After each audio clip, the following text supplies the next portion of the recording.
अस्सलाम वालेकुम students, welcome to my YouTube channel. UPSC past paper 2017 का सोल्यूशन हम लोग कर रहे थे। इसके 20 एमसीक्यूज़ हमारे हो चुके हैं। इस लेक्चर में हम 21 एमसीक्यूज़ से लेकर 30 एमसीक्यूज़ तक सॉल्व करेंगे। तो सबसे पहला एमसीक्यूज़ है A cross B into cross C is a vector lying in the plane containing vectors, कि इनमें से किस प्लेन के अंदर लाई करेगा। जो वेक्टर है ये लाई करते हैं प्लेन में, जो पर वेक्टर्स कंटेन हो रहे हैं कौन कौन से, A B C, A and C, B and C या बी एंड ए। इसके अंदर देखें हमारे पास ए क्रॉस बी जो है वो परपेंडिकुलर है सी के ऊपर। हमारे पास ये जो प्लेन है, हमारे पास जिस वेक्टर जिस प्लेन में ये कंटेन कर रहे होंगे वो हमारे पास वेक्टर्स आएंगे बी एंड ए। इसका ऑप्शन नंबर आ जाएगा डी। इसी तरह से हमारे पास है P and Q implies P is आ, कि हमारे पास अगर पी एंड क्यू है, इम्प्लाई करते हैं पी को, तो ये हमारे पास किसको कंक्लूड कर रहा है, कंट्राडिक्शन आ रही है, टेटोलॉजी आ रही है, सिंपल प्रपोजिशन है या नन। तो इसको हम सॉल्व करेंगे एक टेबल से। टेबल हमारे पास कुछ यूँ है, हम यहाँ पर प्रपोजिशंस लेंगे, पी और क्यू प्रपोजिशंस हैं और इसके ऊपर ऑपरेशन लग रहा है पी एंड क्यू इम्प्लाई करता है पी को। तो जब भी हमारे पास प्रपोजिशंस दो हो तो दो दफ़ा ट्रू, यानी अगर दो होंगी, जितनी प्रपोजिशंस हो 2 की पावर में उतना हमने लिख देना है। हमें पता चल जाएगा कि हमें कितनी दफ़ा कितने इसके ऊपर रिजल्ट चाहिए। तो 2 रेज़ टू पावर 2 है तो 4, तो इसका मतलब हमें 4 टाइम्स इसको करना होगा। तो 4 आ जाएगा हमारे पास। तो हमारे पास यहाँ आ जाएगा 2 दफ़ा ट्रू, 2 दफ़ा फॉल्स। तो इसको हम ट्रू फॉल्स लिख लेंगे। अब P and Q and operation ये बताता है, अगर दोनों ट्रू हैं तो ट्रू लेंगे, अगर एक भी फॉल्स है तो फॉल्स हो जाएगा। उसके बाद है P and Q implies P. Implies जो है इस ऑपरेशन का ये मतलब है कि अगर हमारे पास हाइपोथेसिस ट्रू हो और कंक्लूजन फॉल्स हो जाए, ये तब फॉल्स आएगा, अदरवाइज़ ये ट्रू ही रहेगा।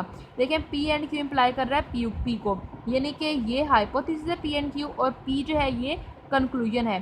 तो ये ट्रू है, ये ट्रू, तब भी ये ट्रू रहेगा। अगर ये फॉल, ये ट्रू, तब भी, क्योंकि ये तब फॉल होगा अगर ये वाली चीज़ ट्रू हो और ये फॉल्स हो जाए, तब यहाँ फॉल्स आएगा, अदरवाइज़ ट्रू ही आता रहेगा। ये फॉल्स है, ये फॉल्स है तो ये ट्रू आ जाएगा, ये फॉल्स तो ये ट्रू आ जाएगा। कहीं पर भी ऐसा नहीं हुआ कि यहाँ पर ट्रू आ रहा हो और यहाँ पर फॉल्स आ रहा हो, यानी कि यहाँ फॉल्स है तो यहाँ फॉल्स है, यहाँ फॉल्स यहाँ ट्रू है, इस तरह से है।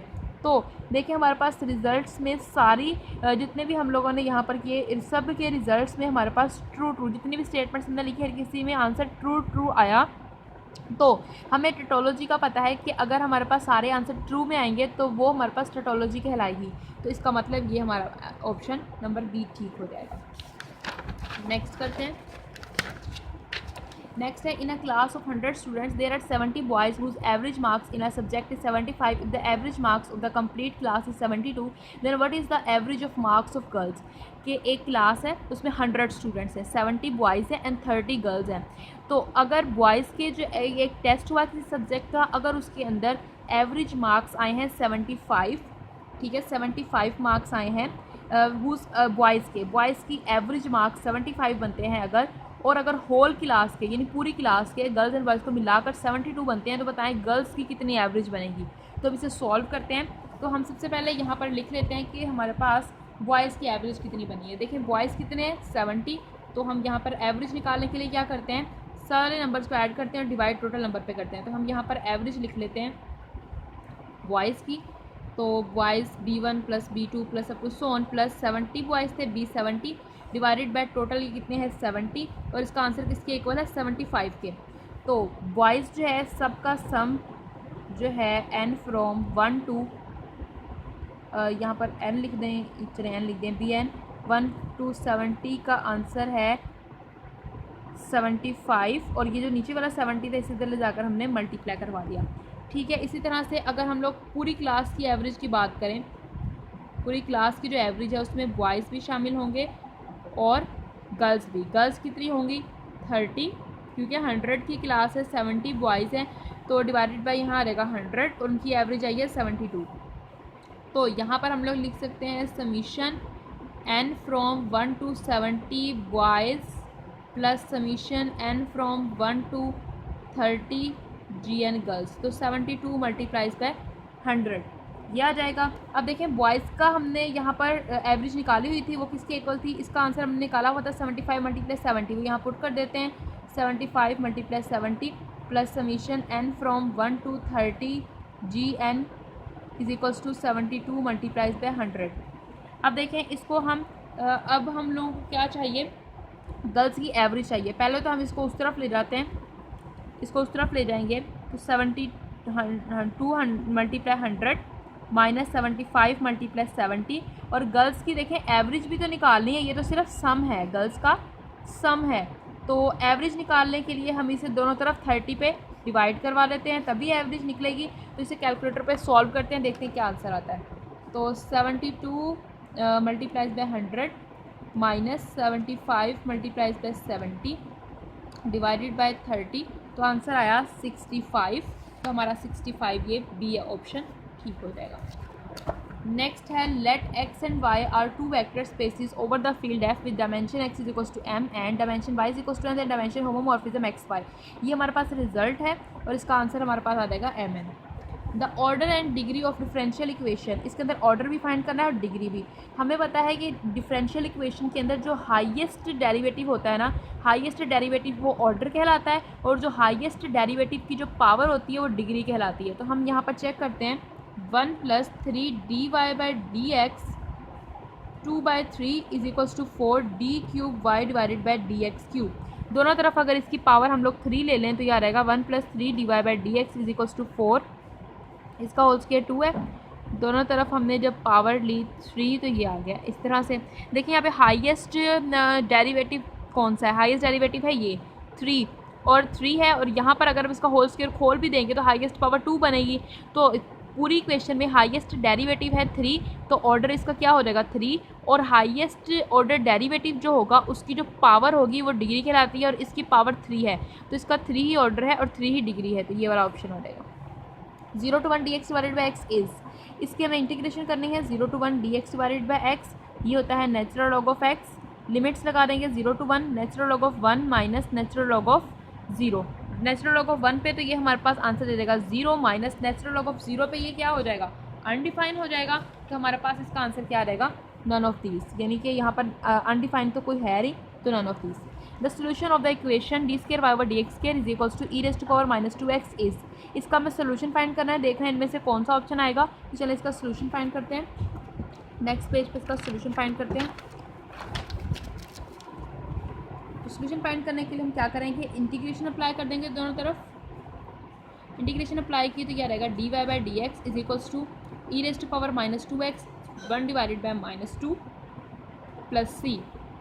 अगेन इसको दोनों तरफ इंटीग्रेट करते हैं, इंटीग्रेशन अप्लाई करेंगे तो यह रहेगा y, यह रहेगा e⁻⁻2x 1 divided by 4 plus cx plus d। तो ये आ गया, तो ये कौन सा ऑप्शन बनता है, ये ऑप्शन नंबर डी बनता है, तो ये ठीक हो जाएगा। इसके बाद है fifth term of GP is true than the product of its 9 terms.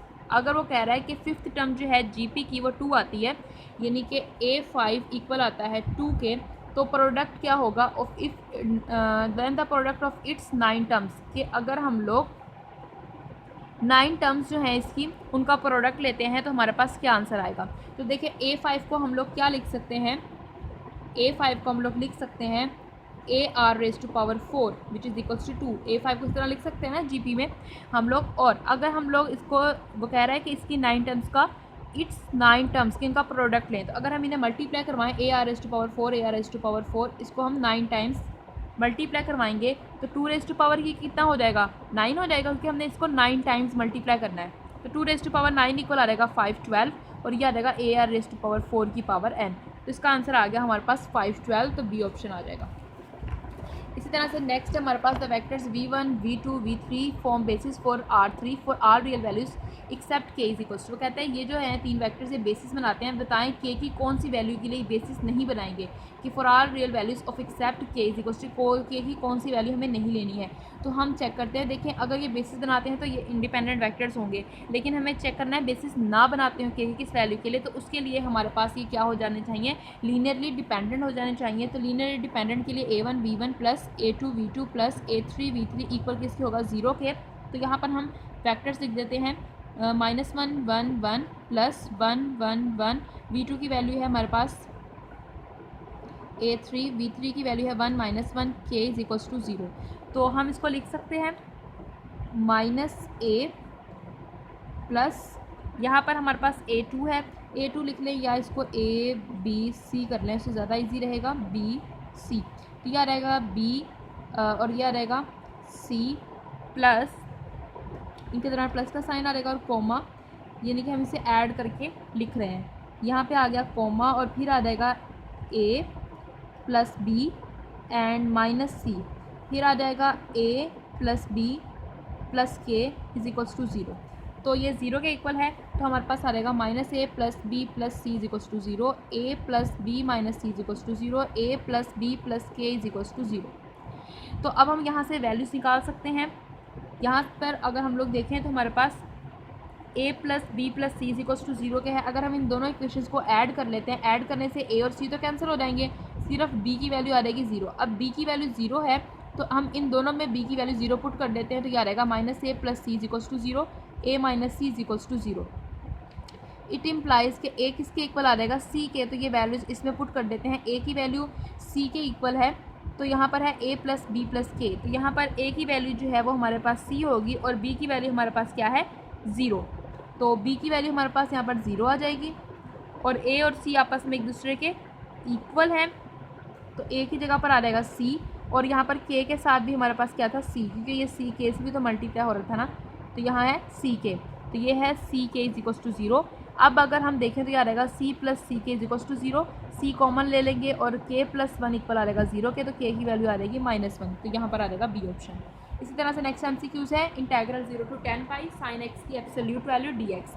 देखिए साइन x वैसे ऑड फंक्शन है, लेकिन अगर हम इसकी एब्सोल्यूट वैल्यू लेते हैं तो ये इवन फंक्शन बन जाता है। अगर कोई इवन फंक्शन हो तो हम 0 to n a जा रहा हो और यहाँ पर कोई इवन फंक्शन हो तो उसकी प्रॉपर्टी है कि हम उसे यहाँ पर लिख लेते हैं, यानी जो उसके साथ n मल्टीप्लाई हो रहा हो उसे हम साइड पे लिख सकते हैं इंटीग्रल के, यानी n into 0 to a even function, ये प्रॉपर्टी है। तो अब यहाँ पर हम क्या करेंगे, इसको भी इसी तरह से लिख लेंगे, 0 to पाई कर लेंगे और 10 यहाँ आ जाएगा और साइन x आ जाएगा।